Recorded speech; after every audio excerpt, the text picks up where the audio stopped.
दोस्तों, जो कार्य सरकारें नहीं करवा सकती वो कार्य आम आदमी कर सकता है। जी हाँ, आम आदमी की जो शक्ति है वो हमें अभी देखने मिल रही है। तुर्की भीख मांग रहा है क्योंकि भारत के जो आम नागरिक हैं उन लोगों ने बॉयकॉट तुर्की कैंपेन रन किया है और उसके बाद तुर्की जाने वाले जितने भी लोग थे उन्होंने अपने टिकट्स कैंसिल करने शुरू कर दिए हैं। नतीजन बताया जा रहा है 50% तक नए बुकिंग्स में ड्रॉप आपको देखने मिल रहा है और काफी पुराने टिकट्स कैंसिल हो रहे हैं, वो तो अलग है।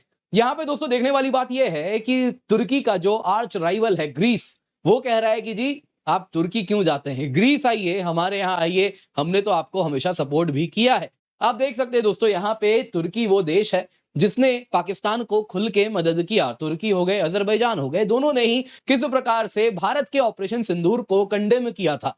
उसके बाद तुर्की ने अपने ड्रोन्स के द्वारा, जो कि वो पाकिस्तान भिजवा रहा है, उसके द्वारा भी आप अगर देखें तो पाकिस्तान ने हमारे यहाँ लहू बहाने का प्रयास किया है। तो क्लियरली तुर्की इस टेरर कंट्री का बहुत बड़ा सपोर्टर है और ये बात दुनिया देख रही है, भारत के लोग भी देख रहे हैं और उसके साथ बॉयकॉट तुर्की मोमेंटम गेन पिक करना शुरू हो गया। साफ साफ कह दिया, टेररिज्म टूरिज्म साथ नहीं चलेगा। पीएम मोदी कहते हैं talks and terror water and blood साथ नहीं बहेंगे, वैसे ही आम लोगों ने कहा टेररिज्म और टूरिज्म भी साथ नहीं चलेगा और उसके साथ तुर्की प्लान ड्रॉप करना शुरू किया। नतीजन क्या हुआ, तुर्की आज बेग कर रहा है, कह रहा है इंडियंस को कृपया कर वापस आ जाएं। आप जरा देखिए यहाँ पे क्या हो रहा है, तुर्की यहाँ पे क्या कह रहा है। कारण बड़ा सरल है, अगर आप देखें ना तो तुर्की आज इस हश्र पे इसलिए आया है क्योंकि बड़े ऑर्गेनाइज तरीके से बड़े बड़े कंपनीज ने भी बॉयकॉट तुर्की शुरू किया है। कैसे, आपको मैं जल्दी समझाऊंगा, जरा देखिए पहले तुर्की से क्या मैसेज आया है। तुर्की के डिपार्टमेंट ऑफ टूरिज्म अंकारा ने यह कहा है, vast majority of local population तो अनअवेयर है कि कोई कंफ्लिक्ट भी हो रहा है भारत और पाकिस्तान के बीच में और इस वजह से डेली लाइफ में कोई प्रभाव नहीं पड़ेगा यदि भारतीय वहां आ जाएं। आगे सुनिए, टूरिज्म इन्वायरमेंट वहां पे जस का तस है, तो आप निश्चिंत होकर तुर्की आए घूमने। इंडियन ट्रैवलर्स को हम वेलकम करते हैं, अटमोस्ट कर्टसी अक्रॉस तुर्की।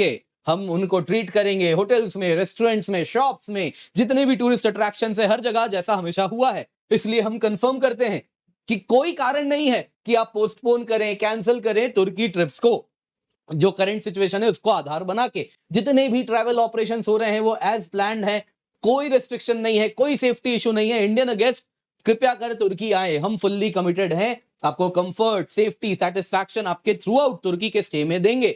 अगर आपको कोई भी कंसर्न है, कोई क्लैरिफिकेशन चाहिए, कृपया करके हमसे संपर्क करें। डिपार्टमेंट ऑफ टूरिज्म तुर्की अंकारा।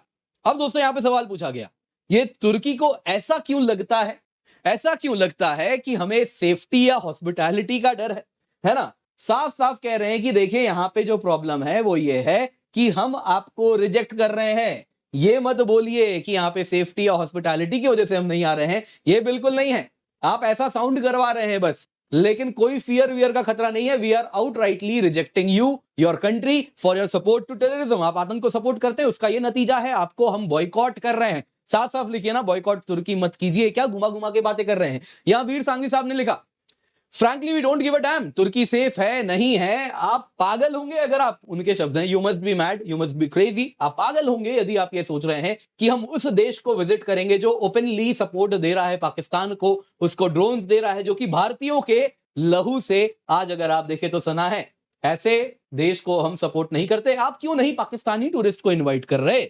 यहां पे किसी ने कहा भी, अब जल्दी पाकिस्तानी टूरिस्ट आएंगे अपने साथ कटोरा लेके, ये नया ट्रेंड होने वाला है। ठीक वैसे ही जैसे सऊदी ने कहा था ना, ये कटोरे वाले टूरिस्ट जो पाकिस्तान से आते हैं इनको भेजना बंद करो, नहीं चाहिए हमको ये। तो कुछ वही बात वो यहां पे हो रहे हैं। निशांत पित्ती जी, जो कि दोस्तों अगर आप देखें तो ऐसे ही एक टूर कंपनी है, उसको रन करते हैं, उन्होंने साफ साफ लिखा कि देखिए लेट्स बी क्लियर तुर्की, ये बात हॉस्पिटैलिटी या सेफ्टी की है ही नहीं, ये बात प्रिंसिपल्स की है, बात प्रायोरिटीज की है। जब तुर्की ओपनली पाकिस्तान के साथ साइड करेगा हमारे इस नेशनल ग्रीफ के वक्त में, जो हमने जिस प्रकार से आपने पहलगाम में अटैक हुआ उस वक्त में, अगर आप पाकिस्तान का साथ लेंगे तो ये बिजनेस एज यूजुअल हमारे लिए नहीं है, हम नेशन के साथ खड़े रहेंगे। और दोस्तों यहां पे कहीं ना कहीं बॉयकॉट तुर्की आपको बड़े स्केल में देखने मिल रहा है और तुर्की बेग भी कर रहा है। आप देख सकते हैं EaseMyTrip, Cox and Kings, इन्होंने क्लियरली बैन कर दिया कि हम अजरबैजान तुर्की के लिए कोई भी टूर जितना भी होगा हम ऑपरेट नहीं कर रहे, वो सब हम यहाँ पे कैंसिल कर रहे हैं। यहाँ पे दोस्तों देखने वाली बात यह है, मेक माई ट्रिप ने अब तक ऐसा कुछ भी नहीं किया है। अब शायद क्या कारण है नहीं मालूम, लेकिन हाँ, मेक माई ट्रिप में वैसे 49% चाइनीज ओनरशिप है। सी ट्रिप नाम की कंपनी है, उसकी ओनरशिप है यहाँ पे, आपको बस FYI में दे रहा था। दोस्तों यहाँ पे अगर आप देखें तो दूसरी तरफ क्या हो रहा है, अब तुर्की का नुकसान होता है तो ग्रीस को फायदा होता है। ये 2024 के आपको मैं न्यूज दिखा रहा हूं। तुर्किश टूरिस्ट ग्रीस जाने लगे क्योंकि इन्फ्लेशन से वहां पे कहीं ना कहीं तुर्की में महंगे होने लग गए थे, जैसे ही सब कुछ चीजें, तो सब ग्रीस जाना शुरू कर दिए थे। तुर्की में पैनिक हो गया था क्योंकि टूरिस्ट अबैंडन करके ग्रीस जा रहे थे, तो हमेशा ये डर रहता है और आज वापस यही डर आपको देखने भी मिलेगा। ग्रीक यहाँ पे, ग्रीस देख लीजिए यहाँ पे क्या कह रहा है, इंडियन टूरिस्ट ग्रीस आए और ये उनके तरफ देखने भी लगे हैं क्योंकि पाकिस्तान को लेके बॉयकॉट हो रहा है तुर्की का। ये इंडियन मीडिया है दोस्तों, ऑर्गेनाइजर में आया है, मीडिया कहना आरएसएस की मैगजीन है दोस्तों, उसमें आया है ऑर्गेनाइजर। क्या लिखा है उसमें, बॉयकॉट तुर्की amid support to terrorist state Pakistan, India redirect कर रहा है टूरिज्म को अर्मीनिया में, ग्रीस में। अब दोस्तों वैसे तो ये मीडिया की तरह ही लेके चलते हैं, लेकिन काफी इनसाइड डिटेल्स भी रहते हैं, नॉलेज भी रहती है, तो उसी लेंस से इसको आप देखें। यानी कि सरकार देखिए खुल के तो बोल नहीं सकती कि बॉयकॉट करेंगे टूरिज्म हम तुर्की को, तो यहाँ पे काफी कुछ चीजें इस तरीके से लोगों में भी मोमेंटम बना के हो सकता है, और आपको वही एग्जैक्टली देखने मिल भी रहा है। क्यों जाएगा कोई तुर्की भला इस हाल में। आज दोस्तों ये हाल हो गया कि आप देख सकते हैं तुर्की बेग कर रहा है, हर्ष गोयनका कह रहे हैं तुर्की ना जाए, यानी इंडस्ट्री से सपोर्ट आ रहा है। पॉलिटिकल पार्टी साफ साफ कह रहे हैं हमारा पैसा खून से सना नहीं हो सकता, हम तुर्की नहीं जाएंगे। इंडियन ट्रैवल साइट सस्पेंड करना शुरू कर दिए हैं, आप देखें तो कई कंपनीज हैं वो सस्पेंड कर रहे हैं। अब यहां पे दोस्तों सवाल पूछा जा रहा है, अभी भी कुछ कंपनीज हैं जिनके ऊपर दबाव बन रहा है, स्पेशली इंडिगो। आप कब तक तुर्किश एयरलाइंस के साथ अपना जो टाई अप्स रखे हैं वो अभी भी रन करेंगे, तो उनको लेकर भी सवाल उठ रहा है। इसके सिवा ये टूरिज्म के सिवा बाकी गुड्स में भी देखने मिल रहा है। क्या हो रहा है आइए जरा हम इसको समझते हैं, क्योंकि एक बात तो क्लियर है, इससे पहले भी एक देश था मालदीव्स, जहां पे बस ये तस्वीर साझा की गई थी और उसके बाद जो बॉयकॉट मालदीव्स चला था वो हमने देखा था क्या हुआ है। हालांकि दोस्तों यहाँ पे आपको बता देता हूं, मालदीव्स में जो भारतीय टूरिस्ट का शेयर था वो बहुत अधिक था, कहीं ना कहीं तुर्की में वो नंबर्स उतने बड़े नहीं है। तो क्या है एग्जैक्टली आइए जरा इसको समझते हैं। दोस्तों यहाँ पे इंडस्ट्रियलिस्ट हर्ष गोयनका साहब ने एक बात कही कि सालाना 4000 करोड़ लोग तुर्की और अजरबैजान जाते हैं। 4000 करोड़ का कहीं ना कहीं भारत के लोग तुर्की अजरबैजान जाने से 4000 करोड़ रुपए का कहीं ना कहीं उनको उनकी इकोनॉमी में फर्दर ऐड करते हैं टूरिज्म के रूप में। इससे जॉब्स बनते हैं, तुर्की में इकोनॉमी बेहतर होती है, होटल्स, वेडिंग, फ्लाइट, सब में आप इसके इंपैक्ट देखेंगे। इंडिया दोस्तों अब अगर आप देखें तो ये कह रहे हैं कि क्यों करना, हर्ष गोयनका जी ने यही कहा, क्यों तुम तुर्की को पैसे देते हो, बंद करो तुर्की जाना, बंद करो अजरबैजान जाना। अजरबैजान भी तेजी से इमर्ज कर रहा है। क्या है आइए आपको बताते हैं। अब जरा आपको नंबर्स बताता हूं मैं। देखिए India one of the fastest growing market है, तुर्की के लिए भी अजरबैजान के लिए भी। 2024 में करीबन करीब 3.5 लाख भारतीय अगर आप देखें तो वो तुर्की गए थे। ये पिछले साल की तुलना में 20% अधिक है, यानी कि आप देखें तो करीबन 21% से इंडियन पीपल जो तुर्की जा रहे हैं, टूरिस्ट जो जा रहे हैं, वो वृद्धि हो रही है, वो इंक्रीज हो रहा है, जो बहुत बड़ा नंबर है। अगर आप 2024 के तुलना में 2025 का आंकड़ा इस साल का ले, जनवरी से मई तक का, तो नंबर्स जो आ रहे हैं दोस्तों वो ये बता रहे हैं कि 34% इंक्रीज हुआ था, यानी कि नंबर्स बहुत अधिक होने वाले थे इस साल अगर हम पिछले साल की तुलना में देखते। लेकिन यहां पे ये जो बॉयकॉट तुर्की हुआ है उसके बाद नंबर्स ऑलरेडी अब गिरना शुरू हो गए हैं। अजरबैजान में भी दोस्तों आप देखें तो 2.5 लाख इंडियन टूरिस्ट पिछले साल गए थे, जो कि 2023 की तुलना में लगभग 2 गुना है, उससे भी अधिक है। तो इस तरीके से बहुत तेजी से इंडियन टूरिस्ट के लिए तुर्की और अजरबैजान दोनों ही इमर्ज कर रहा था, और एग्जैक्टली यही कारण है कि तुर्की को इतना दर्द हो रहा है आज जब भारतीय बॉयकॉट तुर्की कह रहे हैं। दोस्तों यहां पे अगर आप तुर्किश अर्थव्यवस्था में देखें तो टूरिज्म का रोल बहुत बड़ा है। 2023 में टूरिज्म ने 54.3 बिलियन डायरेक्टली जनरेट किया है, जो कि तुर्की का जीडीपी का 5 से 6% है। दोस्तों इतना ही नहीं, अगर आप इसमें इनडायरेक्ट कॉन्ट्रीब्यूशन ऐड करें, क्योंकि टूरिज्म का स्पिल ओवर इफेक्ट बहुत बड़ा होता है। टूरिज्म होता है तो हॉस्पिटैलिटी में पैसा आता है, ट्रांसपोर्ट में आता है, रिटेल में आता है, एविएशन में आता है, हर जगह इसका इंपैक्ट दिखता है। तो अगर हम इनडायरेक्ट भी काउंट कर लें तो 12 से 15% तुर्की की अर्थव्यवस्था टूरिज्म पर निर्भर करती है। अब इसमें अगर आप देखें तो 20 लाख लोगों को सालाना ये डायरेक्टली एम्प्लॉय करता है तुर्की में, अर्बन रूरल एरियाज दोनों जगह पे एम्प्लॉयमेंट होती है। तुर्की ने दोस्तों in total 5.5 crore foreign visitor attract किए 2023 में, और इस वजह से ये ग्लोबल टूरिज्म डेस्टिनेशन में अमंग दी टॉप आता है। अब दोस्तों तुर्की अगर आप देखें तो उसका उद्देश्य था, उसका टारगेट था कि ये जो नंबर इस साल 3.5 से 4 लाख का होगा, अब तक हो रहा था 2024 का, वो बढ़ा के 10 लाख पहुंचा देना था। यानी कि इंडियन शेयर ऑफ टूरिस्ट काफी ज्यादा इनको इंक्रीज करना था। इस तरीके से ये कहीं ना कहीं आगे बढ़ रहे थे। 50% ड्रॉप लेकिन हो चुका है बुकिंग्स में जब से पहलगाम अटैक हुआ है, और दोनों हाथ मिलाते हुए इस प्रकार से पब्लिकली दिखे। अब यहाँ पे तुर्की का नुकसान हो रहा है तो ग्रीस से कॉल आ रहा है कि आप हमारे यहाँ आए। यहाँ पे दोस्तों पॉल बड़े फेमस हैं, ये ग्रीक जर्नलिस्ट हैं और साथ साथ सोशल मीडिया इन्फ्लुएंसर भी, ये कह रहे हैं तुर्किश टूरिज्म इंडस्ट्री बहुत बुरे तरीके से परेशान है इंडियन बॉयकॉट कैंपेन की वजह से। क्या कह रहे हैं वो मैं नहीं कहूंगा, आप पढ़ सकते हैं। इंडियन टूरिस्ट तुर्की इन्वेस्ट कर रहे थे, इस तरीके से पाकिस्तान की मिलिट्री भी मजबूत होती थी। आप ग्रीस आइए, आप कहीं ना कहीं उस देश को सपोर्ट करेंगे जो हमेशा भारत के साथ खड़ा रहा, फिर वो कश्मीर मुद्दा हो यूएन में। जब वेस्टर्न थ्रेट सैंक्शन के थे मई 1998 भारत के न्यूक्लियर टेस्ट के बाद, तब भी हमने उस साल एमओयू साइन किया भारत और ग्रीस के बीच में दिसंबर 1998 में, यानी कि हम आपके साथ तब भी खड़े रहे। हमने हमेशा आपके परमानेंट मेंबर ऑफ यूएनएससी को भी सपोर्ट किया है। इंडिया को हमने एनएसजी में 2008 में, 2016 में, एमटीसीआर में, वॉसिनसार अरेंजमेंट में हर जगह सपोर्ट किया। फिर ऑस्ट्रेलिया ग्रुप हो, हर जगह हमने आपको सपोर्ट किया है।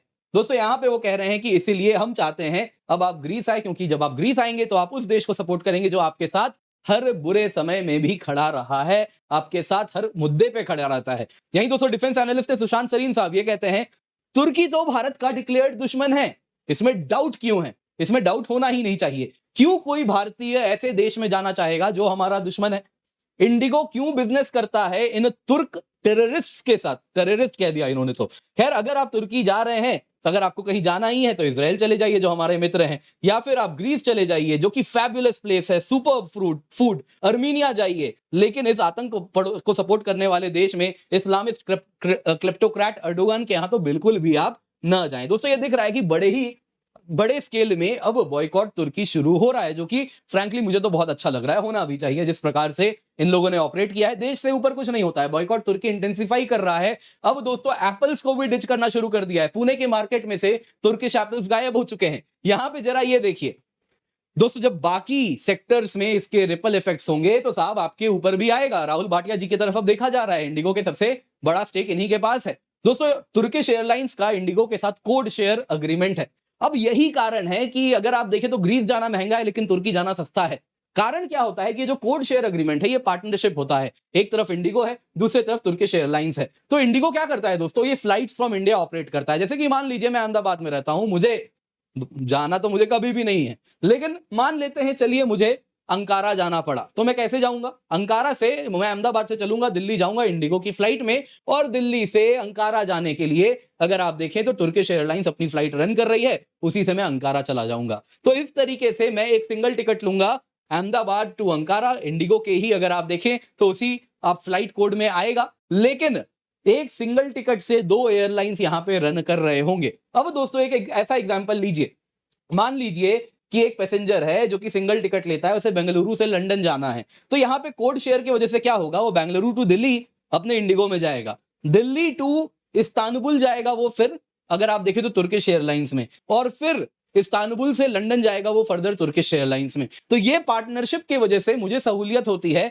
कि एक सिंगल टिकट, भले अंदर में एयरलाइंस बदल रहे हैं, लेकिन मैं अपने गंतव्य तक without multiple challenges, without hassle में पूरा कर पा रहा हूं। एक जगह पे मैंने सामान डाला, सामान चढ़ गया, आगे वो अपने आप पूरा मैनेज होता जा रहा है, कैसे भी ऑपरेट हो रहा है। तो इस वजह से कहीं ना कहीं सहूलियत मिलती है, लेकिन बदले में तुर्किश एयरलाइंस को क्या मिला? उसे इंडिया का मार्केट मिल गया। पूरा का पूरा इंडिया से जो अगर आप देखें तो जितने भी लोगों को अब लंदन जाना है, न्यूयॉर्क जाना है, वो सब यहां से इस्तांबुल होके जाएंगे। हो सकता है इंडिगो कोई फ्लाइट ऑपरेट करेगा दिल्ली से, सीधा का सीधा आप देखें तो वो इस्तांबुल पहुंचेगा, और इस्तांबुल के ऑनवर्ड जितना भी इंटरनेशनल डोमेन है वो तुर्किश एयरलाइंस से ही कैटर हो जाएगा। तो इस तरीके से तुर्किश एयरलाइंस को इंडिया के सारे इंटरनेशनल आउटबाउंड पैसेंजर्स का टू एंड फ्लो मिल जाता है, और साथ ही साथ इस्तांबुल एयरपोर्ट एक ग्लोबल एयरपोर्ट बन के उभरता है। दोस्तों airports hub and spoke model में रन करते हैं। एक हब होता है जिसको बाकी सब कोई जोड़ते हैं, और वहां से अलग अलग हब्स आपस में जुड़ते हैं। तो इस तरीके से इस्तांबुल एयरपोर्ट बड़ा हो रहा है हमारे द्वारा लोगों के टिकट खरीदने से। तो इसमें बहुत बड़ा रोल इंडिगो का है। तो अब सवाल उठता है दोस्तों, अब कब राहुल भाटिया जी, उनके ऊपर भी दबाव है कि क्या वो तुर्किश एयरलाइंस के साथ ये कोड शेयरिंग बंद करेंगे? और लोग तो पूछ भी रहे हैं कि भाई आप तो स्वयं उस परिवार से आते हैं जो पार्टीशन के बाद पाकिस्तान छोड़ के भारत आए थे, तो आपने तो वो दर्द भी आपके परिवार ने देखा है, तो आपसे बेहतर कौन समझेगा इसको? तो आपको तो सबसे पहले बॉयकॉट करना चाहिए था। तो दोस्तों सवाल बहुत पूछे जाएंगे यहाँ पे, आप क्या राय रखते हैं जरूर बताइएगा। क्या ये वापस वही मोमेंट होता हुआ दिख रहा है आपको? तो इसको भी जरूर चिंतन मनन कीजिए और हमें कमेंट में अवश्य बताइएगा। बाकी वीडियो लाइक करें, चैनल सब्सक्राइब करें, बेल आइकन आप अवश्य दबाएं। इसके सिवा आपके लिए प्रीलिम्स मॉक ड्रिल है दोस्तों, आप देख सकते हैं डेली टेस्ट आपके लिए हम रख रहे हैं, जीएस का है, ये टाइम है, नोट करें। 16-17 मई को सीसैट का भी टेस्ट है, 18 मई को कंप्लीट है जीएस प्लस सीसैट 9:30 टू 11:30, फिर 2:30 टू 4:30। तो यहाँ पे आपके लिए एक्चुअल एग्जाम जैसा पैटर्न मिलेगा। तो पिंड कमेंट में लिंक मिल रहा है, जल्दी से जाएं, जाके एनरोल करें।